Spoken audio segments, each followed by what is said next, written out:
Больше 30 тысяч человек в Испании заразились коронавирусом за минувшие сутки. Летальных исходов свыше 240. Об этом сообщают представители здравоохранения. Рост числа новых случаев заражения врачи связывают с прошедшими праздниками. Многие люди пренебрежительно отнеслись к ограничениям, считают специалисты.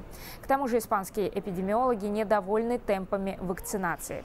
В Мадриде прививку против COVID-19 пока получили только 3000 человек. Всего же в распоряжение столицы поступило 48 тысяч доз вакцины. В Каталонии, куда каждую неделю отправляют 60 тысяч доз препарата, привито 8 тысяч человек. Ранее в испанском правительстве заявили о намерении вакцинировать до 20 миллионов граждан к маю-июню 2021 года. Но, учитывая скорость прививочной кампании, эксперты опасаются не успеть в срок.